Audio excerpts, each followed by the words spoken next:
श्री स्वामी समर्थ मित्रांनो, श्रावण महिना सुरू झालेला आहे. यावर्षी म्हणजेच 2026मध्ये श्रावण महिन्याची सुरुवात 13 ऑगस्ट म्हणजे गुरुवारपासून सुरू झालेली आहे आणि 11 सप्टेंबरला हा महिना संपणार आहे. श्रावण हा संपूर्ण महिना भगवान शिवशंकर यांना समर्पित आहे. श्रावण महिना म्हटलं की अनेक प्रकारचे उपवास, व्रतवैकल्य, सण, पूजाविधी या सगळ्या गोष्टी आल्या. तर आज आपण या व्हिडिओमध्ये मी तुम्हाला श्रावण महिन्याबद्दल अतिशय महत्त्वाची माहिती सांगणार आहे. या श्रावण महिन्याचे जे नियम आहेत, हे नियम तुम्हाला पाळायचे आहेत. प्रत्येक स्त्री आणि पुरुषाला या नियमांची माहिती असतेच असं नाही. श्रावण महिन्यामध्ये आपल्या घरामध्ये कोणत्या गोष्टी कटाक्षाने पाळायच्या आहेत, तसेच या विशेष महिन्यामध्ये तुमच्याकडे कोणी कितीही मागू द्या, परंतु या 3 वस्तू तुम्हाला द्यायच्या नाहीत, ते मी तुम्हाला सांगणार आहे. श्रावण महिन्यामध्ये कोणालाही देऊ नका या 3 वस्तू, नाहीतर घरामध्ये गरिबी, दुःख, अडचणी, संकट या सगळ्या गोष्टी घरामध्ये यायला सुरुवात होते. ही गोष्ट 99% लोकांना माहीत नसते. म्हणून या पवित्र महिन्यामध्ये त्यांच्याकडून कळत नकळत अशा चुका घडतात आणि त्याचे विपरीत परिणाम जे आहेत ते सुद्धा भोगावे लागतात. तर अशा कोणत्या 3 वस्तू आहेत ज्या आपल्याला या श्रावण महिन्यामध्ये द्यायच्या नाहीत, तसेच श्रावण महिन्यामध्ये कोणते महत्त्वाचे नियम आहेत, याबद्दलची संपूर्ण माहिती या व्हिडिओमध्ये आपण पाहणार आहोत. त्यामुळे तुम्ही व्हिडिओ स्किप न करता शेवटपर्यंत नक्की पहा आणि तुम्ही जर आपल्या चॅनलवर नवीन असाल तर चॅनलला सबस्क्राईब जरूर करा. तसेच माहितीपूर्ण व्हिडिओ पाहण्यासाठी बेल आयकॉन देखील प्रेस करा. म्हणजेच जेव्हा कधी माझी नवीन व्हिडिओ मी अपलोड करेल त्यावेळी तुम्हाला नोटिफिकेशन सर्वात अगोदर मिळेल आणि तुम्ही एकही व्हिडिओ स्किप करणार नाही किंवा मिस करणार नाही. तसेच व्हिडिओला हाईप देखील द्या. पैसे कमवण्यासाठी आपण प्रत्येकजण भरपूर कष्ट करतो, मेहनत घेत असतो आणि खूप लोक कष्टातूनच वर आलेले असतात. म्हणजेच कष्ट करूनच ते मोठे होतात आणि म्हणूनच त्यांना त्यांच्या आनंदाचे दिवस हे आलेले असतात. कधी कधी काय होतं की काही गोष्टी या आपल्याला माहीत नसतात. आपणच आपल्या माहितीच्या अभावामुळे आपल्याकडून काही चुका होऊन जातात आणि मग आपण मात्र दुसऱ्यांना दोष देत बसतो की अमुक व्यक्तीची नजर लागली किंवा मग याच व्यक्तीला माझं चांगलं झालेलं सहन होत नाही किंवा अशा व्यक्तींमुळे आमची प्रगती होत नाही. नाहीतर काही लोकांनी आमच्यावरती जादूटोणा केला, काहीतरी करणीबाधा केली, नजरबाधा झाली आणि म्हणूनच आमची प्रगती खुंटत चाललेली आहे. किंवा काही कालांतरापूर्वी आमचे दिवस हे खूप चांगले होते, पण अचानक घरामध्ये आर्थिक अडचणी यायला सुरुवात झाली. अशा वेळी आपण इतरांना दोष देत बसतो. तर बघा, यासारख्या गोष्टीसुद्धा असतात. म्हणजे लोकांची नजर जी आहे तर ती सुद्धा लागत असते. पण कधी कधी आपल्याला आपल्याकडून काहीतरी चुका झाल्यात हे समजत नाही आणि आपल्याकडून न कळत अशा चुका आपल्या हातूनच होत असतात. याचे वाईट विपरीत परिणाम जे आहेत ते आपल्याला भोगावे लागत असतात. म्हणून लक्ष्मी आपली साथ सोडून जाते आणि आपल्या घरामध्ये गरिबी, दारिद्र्यता येऊ लागते.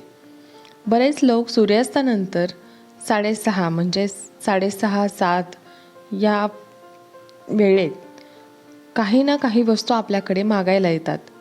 आपल्या घराच्या आजूबाजूला जे लोक राहत असतात तर ते लोक आपल्याकडे सूर्यास्ताच्या वेळी नेमकं काहीतरी मागायला येतात आणि आपण दिवस मावळला नाही म्हणून त्या गोष्टी देऊन देतो. बघा मंडळी, हा श्रावण महिना अतिशय पवित्र महिना आहे. या महिन्यामध्ये अशा चुका होऊ देणे टाळायचे आहे. चुकूनही काही वस्तू, म्हणजे ज्या वस्तू मी तुम्हाला सांगणार आहे त्या वस्तू तुम्हाला कोणालाही द्यायच्या नाहीत. अगदी तुमचा सख्खा भाऊ असला तरीसुद्धा तुम्हाला या वस्तू द्यायच्या नाहीत. तर त्या कोणत्या आहेत वस्तू ज्या तुम्हाला कोणी कितीही वेळा मागितलं तरी द्यायचं नाही? तुमच्या घरातील लक्ष्मी तुम्ही तुमच्या स्वतःच्या हाताने दुसऱ्यांना देत आहात. तुमचं चांगलं नशीब जे आहे तुम्ही स्वतःच्या हाताने दुसऱ्यांना दुसऱ्यांच्या हातामध्ये देत आहात याचा असा अर्थ होतो.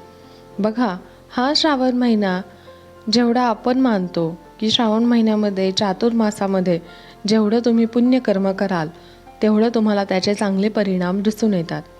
पण वाईट कर्म कराल तर त्याचे वाईट परिणामसुद्धा नक्कीच तुम्हाला भोगावे लागतील. कुठल्या वस्तू आहेत ज्या आपल्याला चुकूनही श्रावण महिन्यामध्ये कोणालासुद्धा द्यायच्या नाहीत, आपल्या घरामध्येच ठेवायच्या आहेत? तर बघा, सगळ्यात पहिली वस्तू म्हणजे भगवान शिव, भोलेनाथांची पूजा सामग्रीचे सामान. आपण श्रावण महिन्यामध्ये सोमवारी महादेवांची मनोभावे पूजा करत असतो. श्रावण सोमवारचं व्रत करत असतो आणि पूजेचं काही सामान म्हटलं की अगं माझ्याकडे ग्रंथ नाही, तो वाचायला दे. आपल्याला ग्रंथसुद्धा ही आपली स्वतःची एक प्रॉपर्टी असते, तर ती कधीच कोणाला वाचायला देऊ नका, कारण ग्रंथ हे देवस्वरूप असतात. आपण आपले देव कोणाला श्रावण महिन्यामध्ये देऊ नका, चुकूनसुद्धा ही चूक करू नका.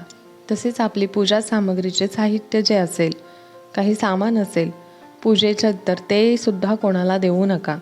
भले आपल्याला कोणी वाईट म्हणेल, कोणी चांगला नाही असं म्हणेल, कोणी मदतीला आलं आणि आपल्याला ते देत नाही. मदत करणंसुद्धा एक पुण्यकर्म आहे, परंतु सर्वश्रेष्ठ गुणधर्म असतो तो म्हणजे एखादी चांगली गोष्ट आहे ती दान करणे, पण ते एक लिमिटमध्ये केलं पाहिजे. कारण दान कुठल्या गोष्टीचं करावं हे सुद्धा आपल्याला कळायला हवं. आणि आपण पण मागताना लक्षात ठेवा की तुम्हीसुद्धा अशा गोष्टी कोणाकडे सुद्धा मागू नका. मात्र तुम्ही नवीन ग्रंथ घेऊन तो दान करू शकता, मात्र तुम्ही स्वतःचा ग्रंथ कोणाला द्यायचा नाही. यानंतर पुढची वस्तू आहे ती म्हणजे संपूर्ण श्रावण महिन्यामध्ये दूध किंवा दुधापासून बनवलेले पदार्थ. दुधापासून बनवलेलं ताक, दही आपण बनवत असतो, तर यासारखे पदार्थ, त्यासोबतच तेल, तूप, हळद या लक्ष्मीच्या ज्या वस्तू आहेत त्या लक्ष्मीच्या प्रतीक वस्तू आपल्याला लक्ष्मीकारक आहेत, म्हणून या वस्तूसुद्धा श्रावण महिन्यामध्ये कोणाला द्यायच्या नाहीत. बऱ्याच वेळा काय होतं की आपण श्रावण महिन्यामध्ये जेव्हा सोमवारची पूजा करायला जात असतो तेव्हा शिवालयामध्ये जात असतो. आपण शिवलिंगावर दूधसुद्धा अर्पण करतो आणि आपण जेव्हा दूध घेऊन जातो तेव्हा आपल्या शेजारी जी महिला असते किंवा एखादी लेडीज असते तीसुद्धा आपल्याबरोबर पूजा करत असते. एखाद्या बाई पूजा करत असेल आणि ती आपल्याकडे दूध मागू शकते, तर अशा वेळी तुम्ही जे दूध आहे, जे तुमच्या घरून तुम्ही नेलेलं आहे, ते पूजेसाठी तुम्ही देऊन देता. ही चूक करू नका. असं तुमच्या जवळचं पूजेसाठी घेऊन गेलेलं दूध कोणाला देऊ नका. बघा, श्रावण महिन्यामध्ये घरातील मुख्य संपत्ती किंवा पवित्र वस्तू म्हणजे दूध किंवा पांढऱ्या वस्तू, दुधापासून बनवलेले पदार्थ, हे वस्तू असतात, आपली संपत्ती आहे. आणि म्हणून ह्या ज्या वस्तू आहेत त्या कोणाला द्यायच्या नाहीत. तसेच या श्रावण महिन्यामध्ये लवंग आणि हिरवी वेलची जी आहे त्यासुद्धा लक्ष्मीकारक वस्तू मानल्या जातात, म्हणून या वस्तूसुद्धा या महिन्यामध्ये चुकूनही कोणाला देऊ नका. तसेच पुढची वस्तू आहे ती म्हणजे धने, आणि तुम्ही संध्याकाळी सुद्धा हे धने कोणाला देऊ नका. संपूर्ण महिन्यामध्ये तुम्हाला या वस्तू कोणालाही द्यायच्या नाहीत. आपल्या घरातील सुख समृद्धी यामुळे निघून जाते. तसेच या महिन्यामध्ये तुम्ही पूजेसाठी लागणारे बेलपत्र असेल आणि ते बेलपत्र तुम्ही आणले आणि सहज तुमच्याकडे इतर कोणी बेलपत्र मागायला आले तर या महिन्यामध्ये कोणालाही हे बेलपत्र देऊ नका आणि कोणाकडून तुम्हीसुद्धा मागू नका. कारण जर श्रावण महिन्यामध्ये आपण कोणाला बेलपत्र कोणाला दिलं तर आपल्या घरामध्ये पैशाच्या आर्थिक अडचणी येत असतात. तसेच या पवित्र महिन्यामध्ये पैसे किंवा दागिने उधारीवर देणे आवर्जून टाळा, यामुळे आर्थिक नुकसान होऊ शकते. म्हणून तर तुमच्याकडे कोणी तुमचे स्वतःचे दागिने घालण्यासाठी मागायला आले, तुमचं एखादं मंगळसूत्र असेल किंवा एखादी व्यक्ती तुमच्याकडे मंगळसूत्र मागत असेल किंवा काही सौभाग्याचं लेणं मागत असेल, तर तुम्ही चुकूनसुद्धा तुमचे स्वतःचे दागिने कोणाला देऊ नका. या महिन्यामध्ये पैशांची उधारीसुद्धा देऊ नये. तर आपण या महिन्यामध्ये उधार पैसे जर दिले तर ते परत आपल्याकडे येत नाहीत. या व्यतिरिक्त आपण आपल्या घरातील लक्ष्मी स्वतः काढून देत असतो. यामध्ये हीच आपली सर्वात मोठी चूक असते. त्यामुळे या महिन्यामध्ये उधारी देऊ नका आणि उधारी घेऊसुद्धा नका. त्यानंतरची पुढची वस्तू आहे ती म्हणजे तुमचं घड्याळ.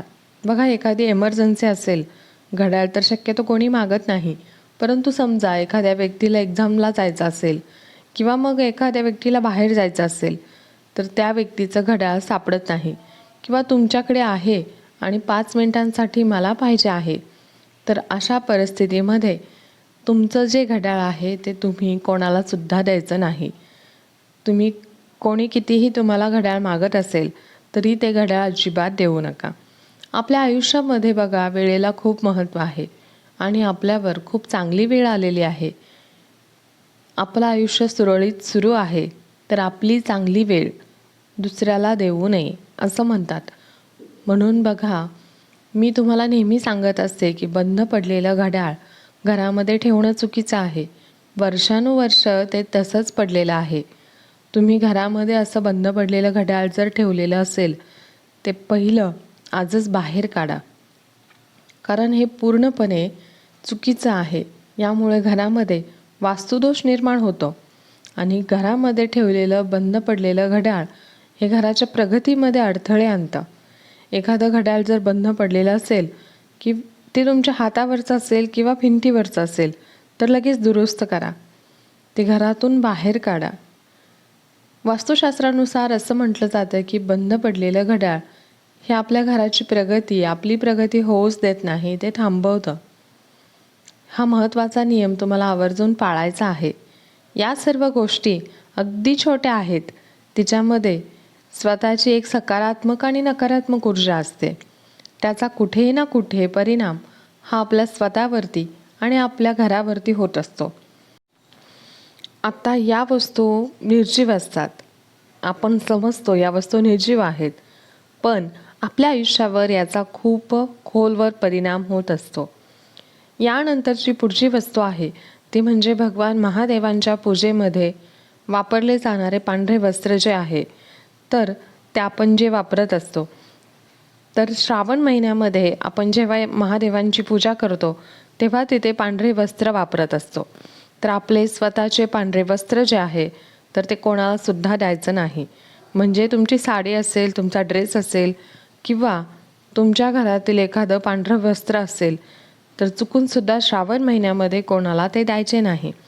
त्यामुळे तुमच्या विवाहित जीवनामध्ये अडचणी येतात, नवरा बायकोमध्ये मतभेद निर्माण होतात. आपले पांढरे वस्त्र तुम्ही दान करू शकता, नवीन घेऊन दान करू शकता, मात्र थोड्या वेळासाठी कोणाला तरी वापरण्यासाठी देऊ शकत नाही. तुमच्याकडे कोणी मागत असेल तर त्या व्यक्तीने घेतल्यानंतर तुम्हाला परत रिटर्न देत असेल, तर अशा कंडिशनमध्ये, अशा परिस्थितीमध्ये तुम्हाला चुकूनही तुमचे पांढरे वस्त्र कोणाला द्यायचे नाही. बघा, या श्रावण महिन्यामध्ये पांढऱ्या वस्तू कोणाला देऊ नये असं म्हणतात. आपल्या ज्योतिषशास्त्रामध्ये असा उल्लेख देखील केलेला आहे. तसेच या श्रावण महिन्यामध्ये तुम्ही काळे कपडे चुकूनसुद्धा दान करू नका. यामुळे तुमच्यासोबत अघटित घटना घडू शकतात. काळे वस्त्र हे महादेवांना म्हणजे कुठल्याही देवतांना चालतच नाही आणि श्रावणामध्ये तर काळे कपडे चुकूनसुद्धा दान करू नये आणि ते घालूनसुद्धा देवाची पूजा करू नये. यानंतर महत्त्वाचं म्हणजे बऱ्याचशा स्त्रिया, पुरुष हे करतात की कोणाला तरी पैसे उधार देतात. तुम्ही कोणाकडून पैसे मागू नका, कोणाला देऊ नका. संपूर्ण आयुष्यभर तुम्ही उधारीमध्ये घालवत असता. त्यामुळे लक्षात ठेवा, हा पवित्र महिना आहे आणि जे तुमच्याकडे जेवढं आहे त्यामध्ये तुम्ही ॲडजस्ट करायला शिका. पण कोणाकडे उधार पैसे मागू नका किंवा कोणाला उधार देऊसुद्धा नका, कारण हा पवित्र महिना आहे. आपल्याकडची लक्ष्मी आपण दुसऱ्यांना देतोय, हे अगदी चुकीचं आहे. म्हणून या पवित्र महिन्यामध्ये आपल्याला काही पवित्र गोष्टी करायच्या आहेत, त्या आपल्याकडून अशा चुका होऊ देऊ नका. यानंतर बघा, श्रावण महिन्यामध्ये तुमच्या घरी किंवा तुमच्या घराबाहेर बैल आला किंवा एखादा कोणताही प्राणी आला तर त्याला हाकलून, हुसकावून लावू नका. एखादी व्यक्ती श्रावण महिन्यामध्ये सूर्यास्तानंतर किंवा सूर्योदयाच्या वेळी सूर्यास्ताच्या वेळी एखादी व्यक्ती चुकून तुमच्याकडे लसूण किंवा कांदा मागत असेल तर अशा वस्तूसुद्धा अजिबात देऊ नका. यामुळे आपल्या घरामध्ये अडीअडचणी निर्माण होतात. लक्ष्मीसुद्धा क्रोधित होऊन आपलं घर सोडून निघून जाते.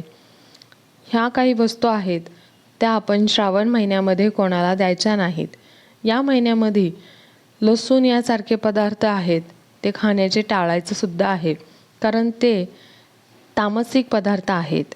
आणि बऱ्याच जणांना या महिन्यामध्ये कांदा पूर्णपणे वर्ज्य करायचा आहे. पण संपूर्ण महिन्यामध्ये या गोष्टी आपल्याला शक्य नसतात, म्हणून किमान सोमवारी तरी कांदा लसूण वर्ज्य करायचा आहे. या श्रावण महिन्यामध्ये तुम्हाला मांसाहारी पदार्थांचं सेवनसुद्धा टाळायचं आहे. हे काही नियम आहेत जे आपल्याला या श्रावण महिन्यामध्ये आवर्जून पाळायचे आहेत. घरातील प्रत्येक स्त्री आणि पुरुषांनी या महत्त्वाच्या गोष्टी ज्या आहेत त्या पाळायच्या आहेत. अत्यंत महत्त्वाची माहिती मला तुमच्यापर्यंत शेअर करायची होती. तुम्हाला आवडली असेल तर नक्कीच लाईक करा, शेअर करा. चॅनलवर नवीन असाल तर चॅनलला सबस्क्राईब करा. व्हिडिओ शेवटपर्यंत बघितल्याबद्दल मनापासून धन्यवाद. पुन्हा भेटूया नवीन व्हिडिओमध्ये. धन्यवाद. श्री स्वामी समर्थ. जय जय स्वामी समर्थ. हर हर महादेव.